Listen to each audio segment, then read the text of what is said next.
सुखदेव जी कहते हैं राजन 16,100 विवाह भगवान के एक साथ संपन्न हुए।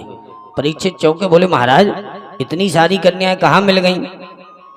तब सुखदेव महामुनि ने बढ़िया पावन चरित्र ये श्रवण कराया। कहा राजन एक नरकासुर नाम का जो दैत्य था, भूमि का पुत्र होने के नाते उसे भौमासुर भी कहा जाता था। इसने जब भगवान के महाराज के बारे में सुना तो इसने भी सोचा कि हम भी भगवान से कम नहीं, तो जहां भी जावे वहीं के राजाओं की राज कन्याओं को हरण करके सीधा घर ले आवे। अब इसने इकट्ठा करते करते अपहरण करते करते 16,100 कन्याओं को अपनी ही जेल में कैद कर लिया। और जैसे ही कैद किया तो एक दिन नारद जी पहुंचे भगवान के पास, भगवान से निवेदन किया कि महाराज एक नरकासुर नाम का जो दैत्य है वो तो इतना विचित्र पापी है कि मैं उसका जितना पाप आपके सामने सुनाऊं उतना कम है। इसलिए प्रभु आप ही कुछ दया दृष्टि कृपा बनाए। भगवान तुरंत ही रथ पर आरूढ़ हुए, दारुक सारथी को आज्ञा दी और सीधे जाकर के प्राग ज्योतिषपुर नगर में आक्रमण बोल दिया।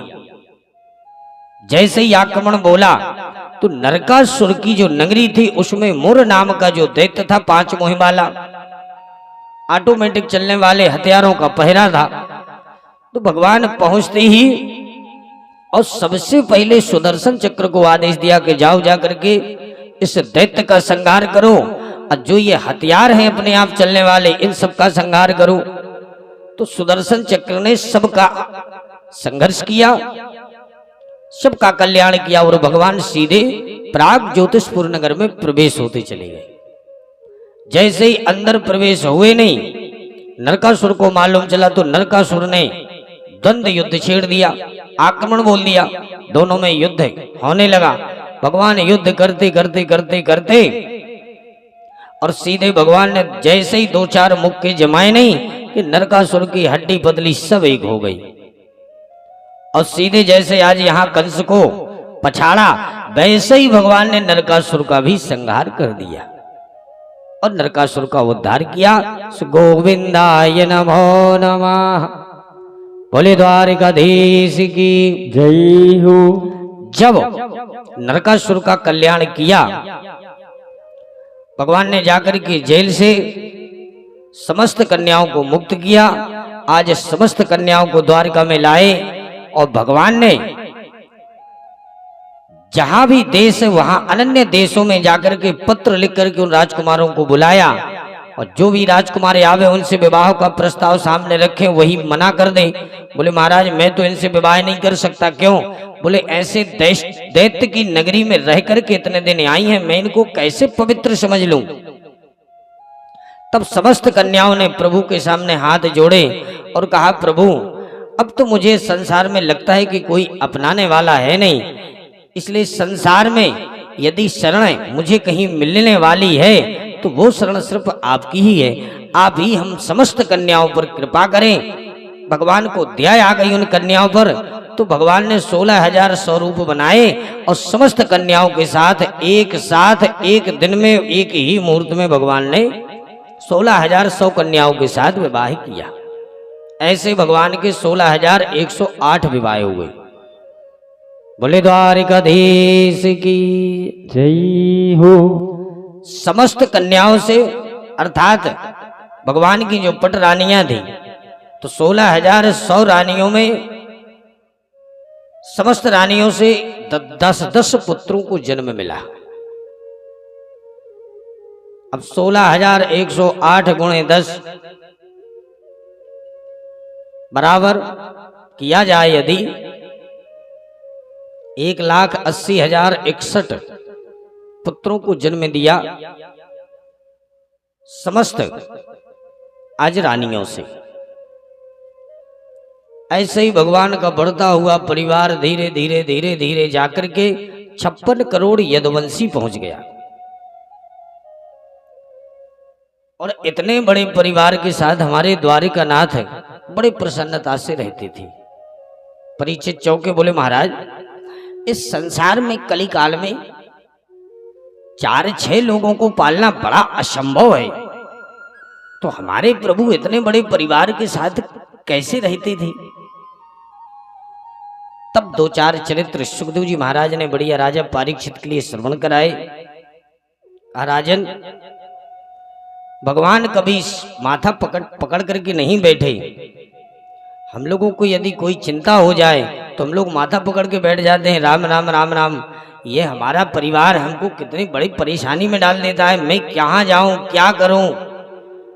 कभी कभी तो हमें अपने आप में लगने लगता है कि मैं कहीं जाकर के आत्महत्या कर लूं क्या।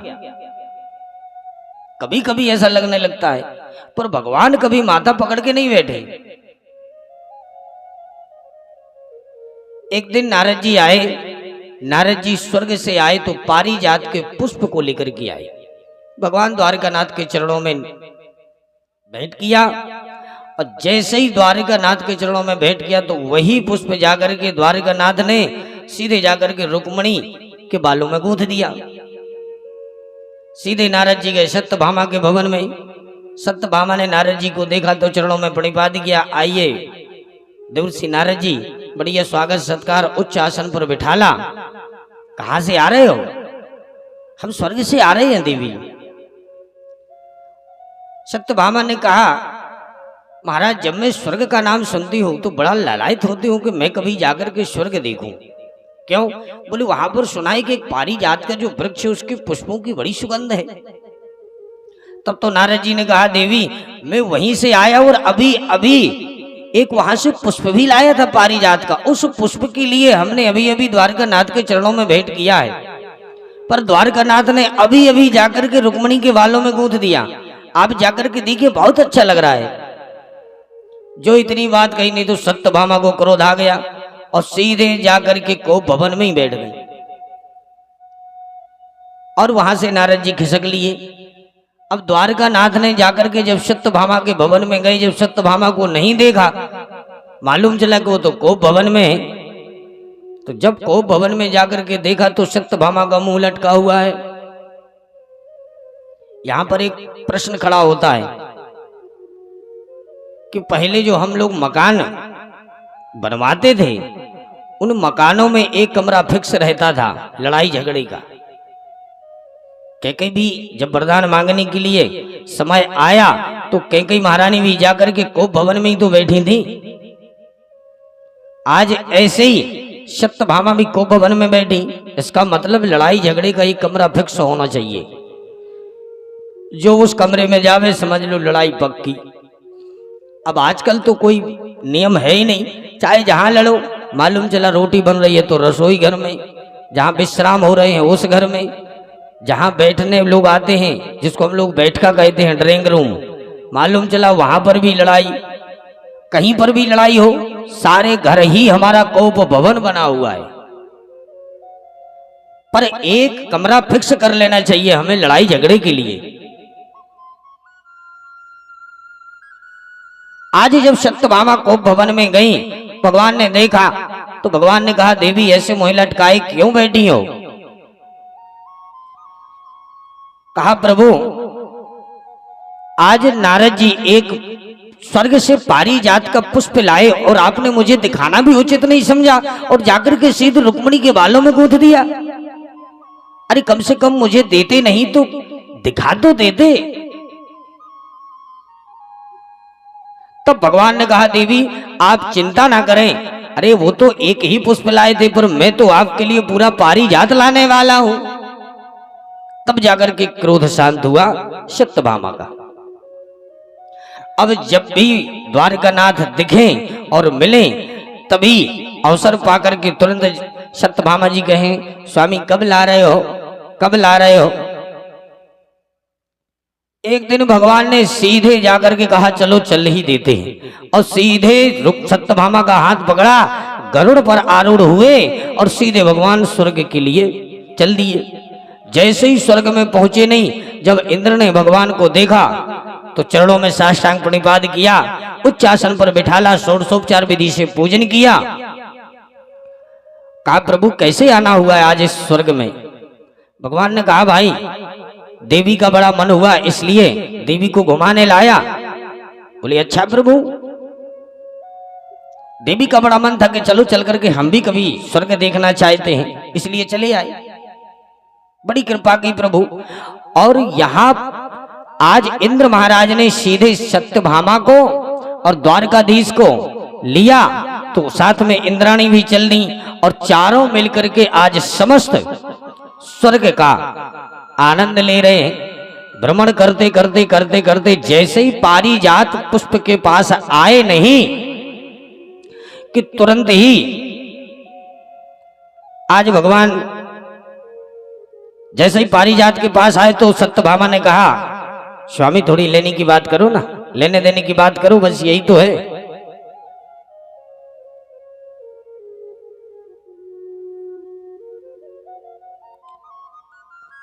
जैसे ही लेने देने की बात कही तो तुरंत ही आज भगवान ने कहा, देखो इंद्र, तुम्हारे स्वर्ग में सब कुछ अच्छा है, पर जब लोग परदेश जाते हैं तो कुछ न कुछ परदेश से निशानी लौटते समय लाते हैं, और जब उस निशानी को देखते हैं तो देखते ही उनको लगने लगता है कि हाँ, मैं उस जगह गया था और वहां से इस वस्तु को मैं लेके आया। तो बोले, हम चाहते हैं कि तुम्हारे स्वर्ग से इस पारिजात को, मेरा मन है कि इसको ले जाया जाए, इसलिए हम यहां से लेके जाएंगे। तो पारिजात, जो इतनी बात हुई नहीं कि तुरंत इंद्र देने वाले थे, बोले महाराज ये तो सब आपका ही स्वर्ग है, आपकी धरोहर है। जो ये हाँ कहने वाले ही थे कि तुरंत इंद्राणी ने इशारा किया, इसको मत देना, यदि ये आप इसको दे दोगे तो मेरा तो सारा श्रृंगार विकृत हो जाएगा, मैं तो इसी के पुष्पों से ही तो श्रृंगार करती हूं। तो देते देते आज इंद्र ने कह दिया, महाराज इसको तो मैं नहीं दे सकता। भगवान समझ गए कि ये किनके इशारे पर बोल रहे हैं।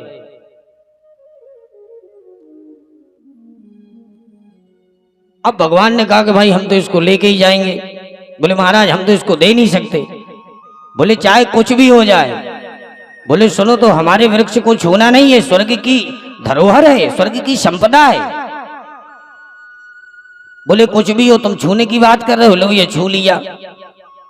बोले यदि छू लिया तो उखाड़ना नहीं, भगवान ने कहा लो ये उखाड़ लिया। और जो भगवान ने पारिजात के वृक्ष को एक हाथ से उखाड़ा तो तुरंत ही आज इंद्र वज्र लेकर के और सीधे भगवान द्वारकानाथ से युद्ध करने के लिए खड़ा हो गया। भगवान ने तुरंत ही चतुर्भुज रूप बनाया, तो एक हाथ से सत्यभामा को और एक हाथ से पारिजात वृक्ष के लिए और दो हाथ से आज भगवान इंद्र समेत समस्त जो इंद्र के दूत थे उन सबके साथ भगवान युद्ध कर रहे हैं। और युद्ध करते करते भगवान ने देरी नहीं की, इंद्र को मूर्छित करते हुए और सीधे पारिजात और सत्यभामा को सीधे गरुड़ पर आरूढ़ हुए और सीधे द्वारका में लाए। और द्वारका में लाकर के सत्यभामा के आंगन में जब उसको स्थापित किया तब जाकर के सत्यभामा का क्रोध शांत हुआ। बोले द्वारिकाधीश की जय हो। ऐसे भगवान सदा प्रसन्न रहते थे। एक दिन समस्त अनुचरों के साथ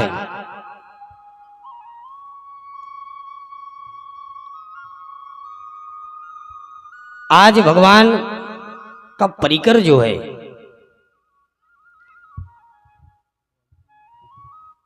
इसलिए कभी भी उदास नहीं बैठना चाहिए।